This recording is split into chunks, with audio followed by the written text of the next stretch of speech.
आएंगे तो सब एक साथ से जाके एक बार विजिट हो जाए तो बहुत अच्छा लगेगा। नेक्स्ट कभी प्रोग्राम बनाते हैं।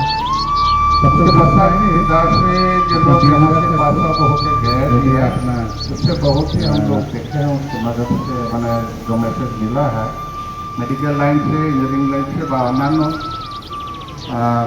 बैंकिंग में से बहुत अच्छा पद प्रतिष्ठा से अपना करियर को बनाया एवं इंडिया से बाहर की जो मैसेज मिलता है लोग अच्छा अच्छा पोस्ट पर कार्यरत है। तो इससे पहले से थे तो आज भी हम हॉस्पिटल से 50 रुपया इलाज हो रहा है, साथ साथ से आँखों का ऑपरेशन फ्री से भी हो रहा है आयुष्मान कार्ड से। ये तो इधर 5 महीना से ऐसा है, दुर्भाग्य है 5 महीना से आयुष्मान कार्ड से हम लोग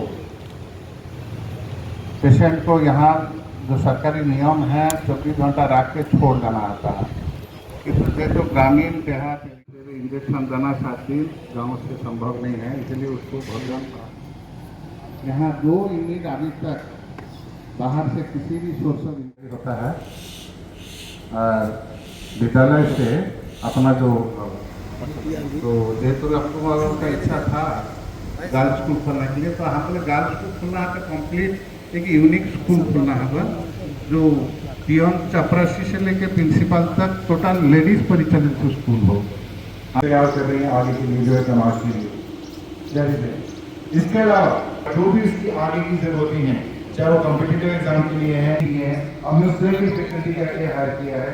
मैं खुद PhD हूँ फिजिक्स और केमिस्ट्री 2 सब्जेक्ट में जो है आपका, तो हम चाहते हैं कि बच्चे को बहुत संभालना चाहिए, तैयारियां करना चाहता है वो। इसके अलावा पिछले 2-3 सालों से IIT फर्दर स्टडीज के लिए IIT उच्च शिक्षा के लिए RITM जो है रूमका इंस्टीट्यूट ऑफ टेक्नोलॉजी और मैनेजमेंट है, जो आज लगभग 52 कोर्सेज क्या है वहाँ एफिलिएटेड हैं। ठीक है, BE से लेकर PCA हो गया, MBA हो गया, ठीक है, BBA हो गया, कंप्यूटर के CS हो गया, कोर्सेज हो गए, that is being available over there. एक बहुत बड़ा कैंपस हो रहा है वो that is there, world class infrastructure है इसका, दैट इज देयर, और वर्ल्ड क्लास फैसिलिटीज हैं। अभी हम 2-3 दिन बहुत बड़ा कॉलेज होने वाला है जहाँ उच्च शिक्षा जिस तरह की बच्चा चाहेगा वह ग्रहण कर सकता है, ले सकता है जो है आपका, दैट इज देयर। इसके अलावा फर्दर चटियाना में भी शायद मेडिकल कॉलेज की शुरुआत हो चुकी है, आने वाले 2-3 सालों में शायद वो पूरे फंक्शनिंग या कार्यरत में आ जाएगा।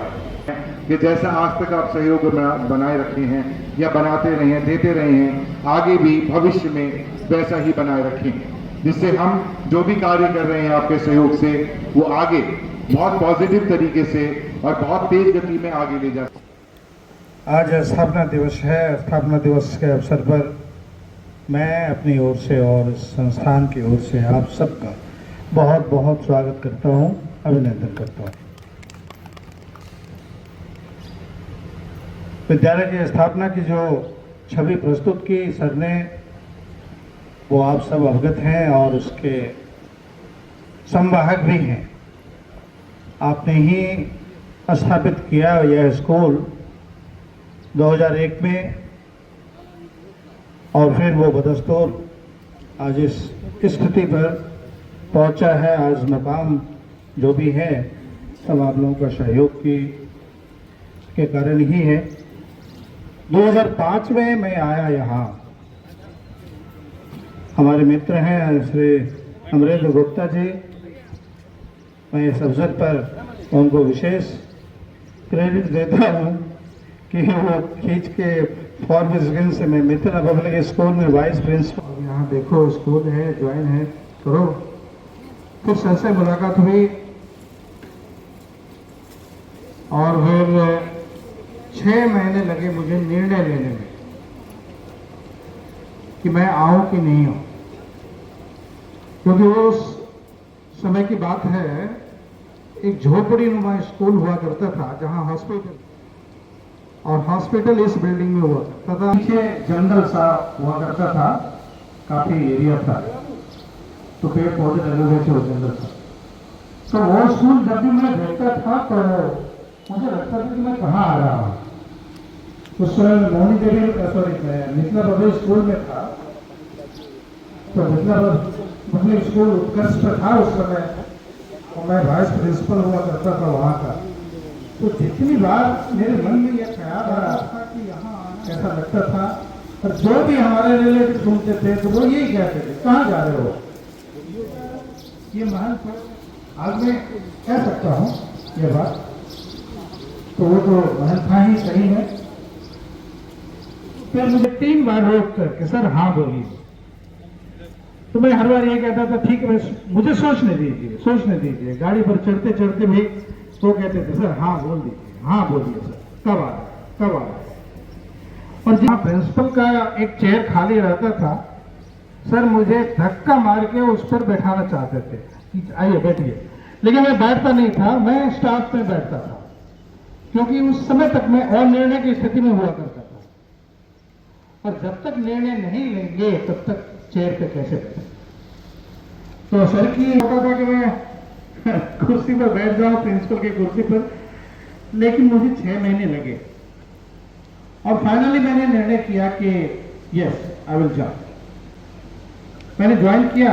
उसके पीछे जो स्थानीय लोग थे, राम कुमार रोंगटा जी के साथ मोहनलाल अग्रवाल जी, पंडित रामाधार द्विवेदी जी, केदार प्रसाद गुप्ता जी, हमारे चचा रामानंद चचा और कैलाश प्रसाद गुप्ता जी तथा तमाम वैसे लोग थे जो कि यहाँ की व्यवस्था में लगे हुए थे, और हम लोग भी उस व्यवस्था में लगे हुए थे, लेकिन हमारी नज़र वहाँ भी रहता था। और चूंकि ऐसा साधन नहीं था कि हर जगह मोबाइल लेकर मैच देखा जा सके। और डॉक्टर बीके सिंह जी भी हमारे बीच अभी थे, शायद कहीं होंगे। उन्होंने भी 41 वर्षों की लगातार सेवा की है। उन्होंने भी इस मोहिनी देवी संस्था हॉस्पिटल में 41 वर्षों की सेवा की है। उसके बाद कुछ ऐसी व्यवस्था हो गई कि यह हॉस्पिटल जो है कुछ दिनों के लिए बंद रहा।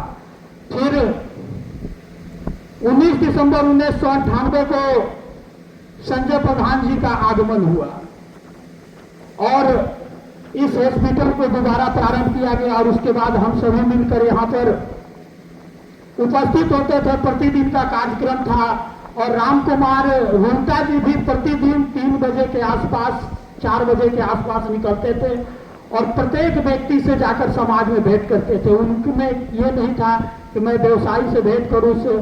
महादेव चचा हमारे और भी कार्य होंगे।